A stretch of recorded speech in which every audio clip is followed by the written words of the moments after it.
Hey, bro, I grew up on stuff like this here, man. Yes,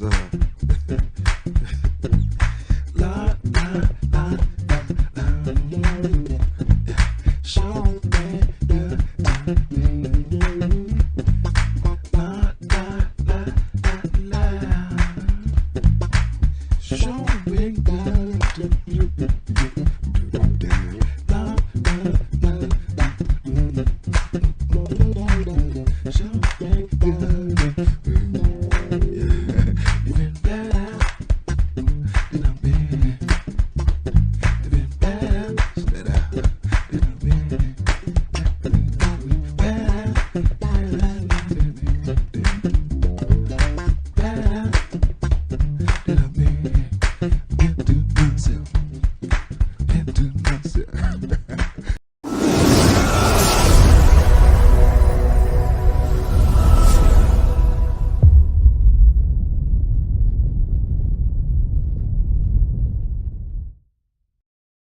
Hey, good morning. Good morning, everybody. Good morning. Good morning. Thank you so much for joining me on today. Hey, it is amazing day that the Lord has made. You know, we used to say it like this: I will rejoice and be glad in it. What an amazing day that we have. Hey, thank you so much for joining me on today. Good morning, Siobhan. Good morning to Noah. Good morning, Janice. Good morning, Johanna. Good morning to everybody who I see and everybody who I do not see. Hey, thank you so much for joining me on today. Hey, I hope you're ready for our morning devotion because I'm surely ready for our morning devotion. Yeah, so let's get going. We talked about last week, sorry, yesterday, we talked about John chapter 9, verse 4. Somebody throw that up in the chat. John chapter 9, verse 4, where Jesus says in the NIV, as long as it is day, yeah, as long as it is day, we must do the works of him who sent me, for night is coming when no man can work. Well, verse 5 says, for good measure, while I am in the world, I am the light of the world. Yeah, John chapter 9, verse 4.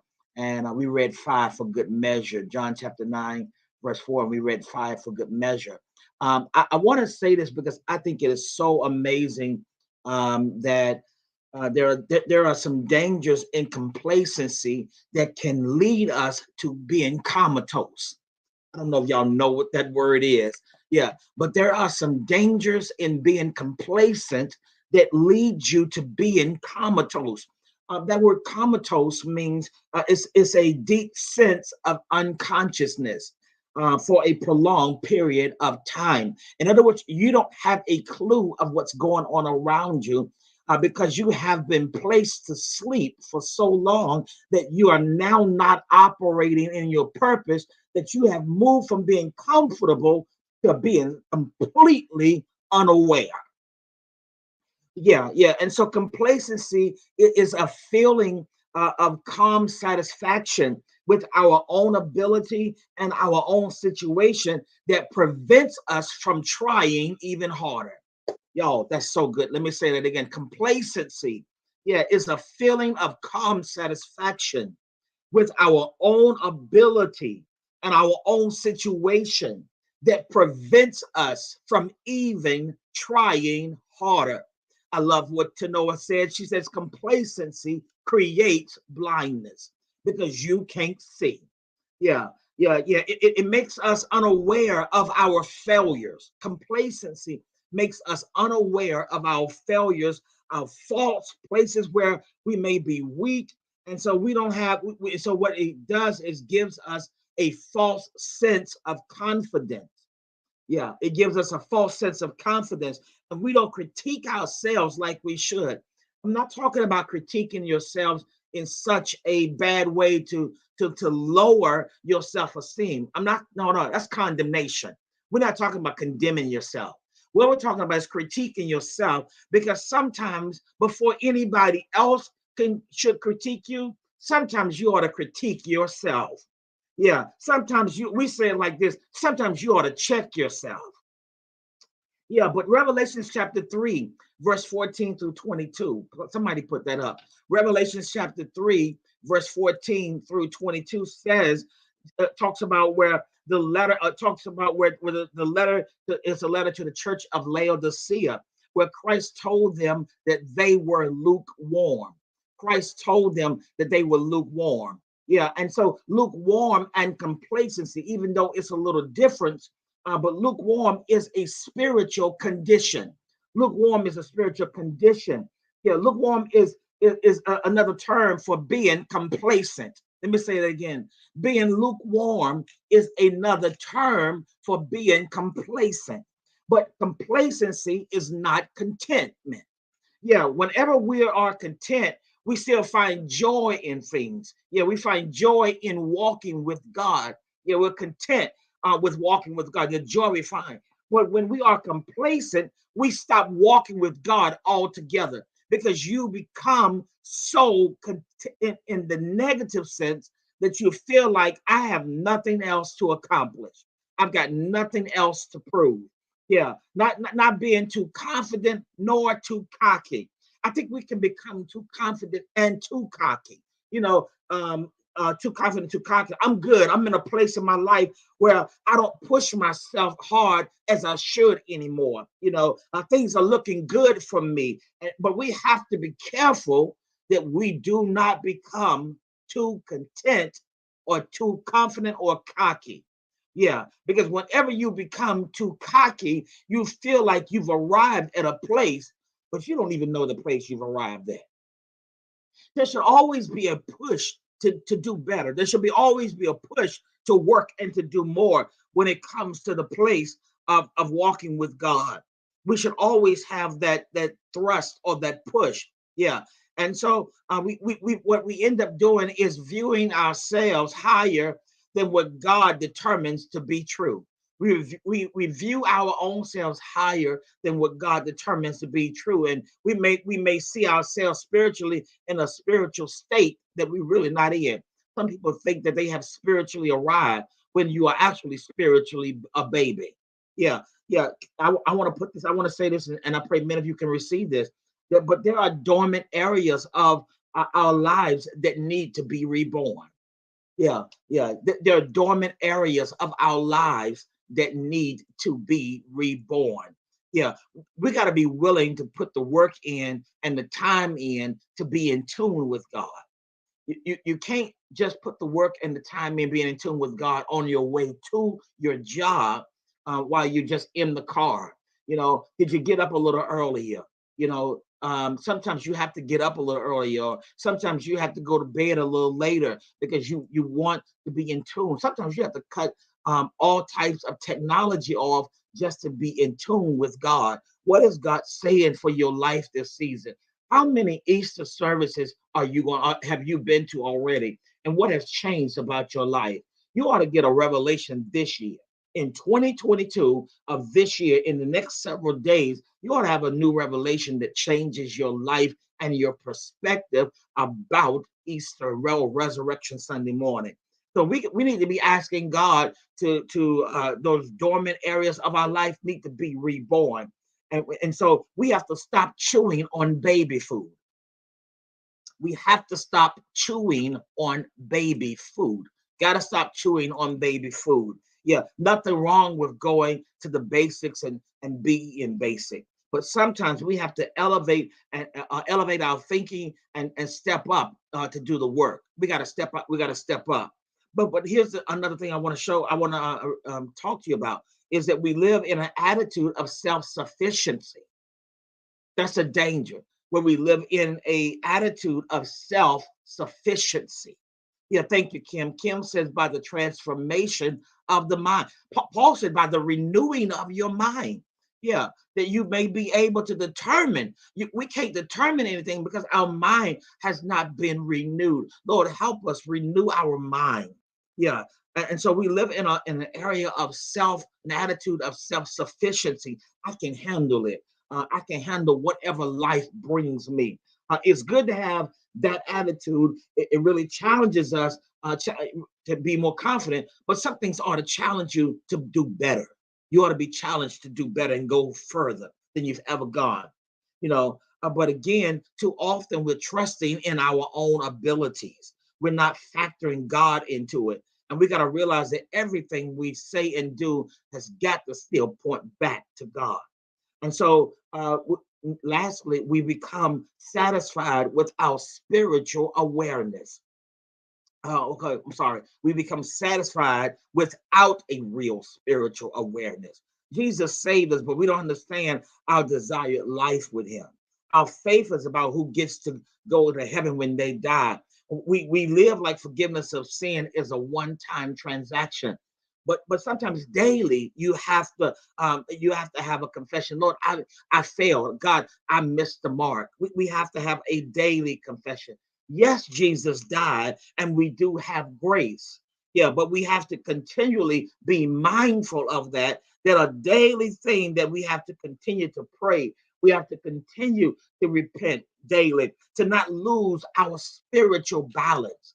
I think it's possible that if you're not talking to God on a daily basis, it's possible to lose your spiritual balance or sense of urgency. Yeah, we have to stop thinking that we did it. Yeah, we made our own way. Yeah, when you get complacent, you sit back and you end up patting yourself on the back. You're not realizing that you're about to fall backwards. Oh, that's so good. Yeah, whenever you get spiritually complacent, you start patting your own self on the back like you did it. And when you ever you pat yourself on the back like you did it, you end up falling backwards. Yeah, because if you're not moving forward, then you're dying. Don't you scroll. That's so good. And I got to get off. If you're not moving forward, then you are dying. Yeah, yeah. Complacency is calling the night to come because we have nothing else to accomplish. He said, when night comes, no man will be able to work. In other words, it's time to rest in. When you become complacent during the day, you're really saying, I ain't got nothing else to prove, so I'm going to relax. Yeah, God does call us and give us all a day of rest. But this is the time that we are in to rest and recharge. Somebody put rest and recharge. I know you're talking about R&R, where you're putting your foot up, you're drinking out of a coconut or some kind of exotic place to be on. But that's not the rest Jesus was talking about. He was talking about he would listen. We need to have some rest and recharge, a moment where we rest and recharge in the things of God. Yeah. The rest and recharge is what we need. Too often, too many of us have been resting, but we ain't been recharging. And that's why it's easy for you to cuss somebody out. It's easy for you to put your religion on the shelf. It's easy for you to continue to fall deeper in sin. It's because you never recharge. If you think about recharging like a phone, for the night, most of us, like myself, I put my phone on a charger. And so as I put my phone on a charger, my phone takes maybe 2 or 3 hours to recharge while I am asleep. And when I wake up, my phone is totally recharged.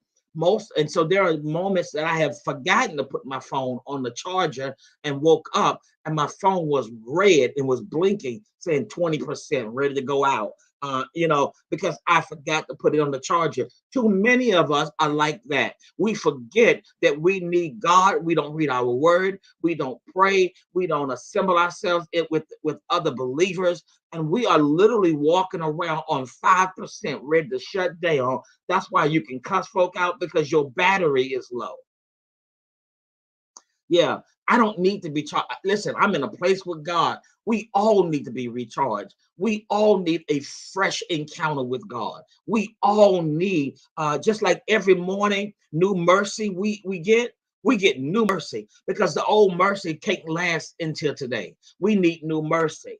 Are y'all hearing this today? You need to be recharged. Yeah, because when you're not recharged, the enemy will come at you and you ain't got nothing to stop him with.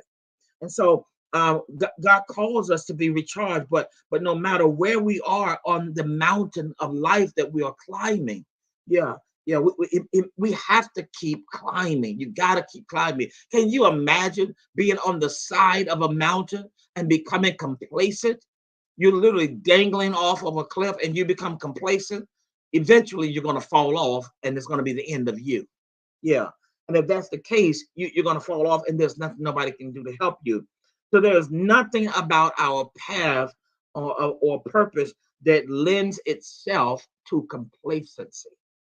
Y'all, there's nothing about our path of our purpose that lends itself to complacency. Y'all, it's time that we now start having fresh encounters with God. Y'all, we got to get to the place. Not only are we having a fresh encounter with God, get in your word, get a fresh word. I'm going to hear this prophet or to hear this pastor get a fresh word from the Lord. Yeah, that's great. But can you get a fresh word by reading the Bible yourself? Because that pastor, that prophet is reading out of the same Bible that you refuse to read out of. Get a fresh encounter and a fresh word from God. It could change your life. Hey, y'all, I hope our morning devotion has helped you today. Um, yeah, thank you, Siobhan. She said, I need I need refreshing. We all need to be refreshed. Yeah, so yeah, sometimes we get to like screens on a computer. Your screen on a computer just freezes. And so sometimes you have to hit the refresh button on your computer. And so your computer can reboot itself to get back to a place, correct itself. You need a fresh encounter. Yeah, thank you, Janice. She said we need a fresh fire, a fresh downpour, a fresh anointing. This coming Sunday morning, as we are gathering, actually, let me before I even get there, as we are now on Tuesday, moving in, we are in Holy Week. We need a fresh encounter. Listen to tonight at 7 o'clock. Would you join me tonight at 7 o'clock?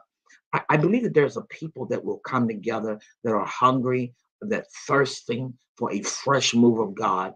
That as we come on tonight at 7 o'clock for 30 minutes, however long the Lord leads us to teach you, and we'll have a fresh encounter, that you would come on and get that word, because I think there are people that are hungry for God, that they don't want to live another Easter year weekend the same they did the last 15 or 30 years that they lived of an Easter.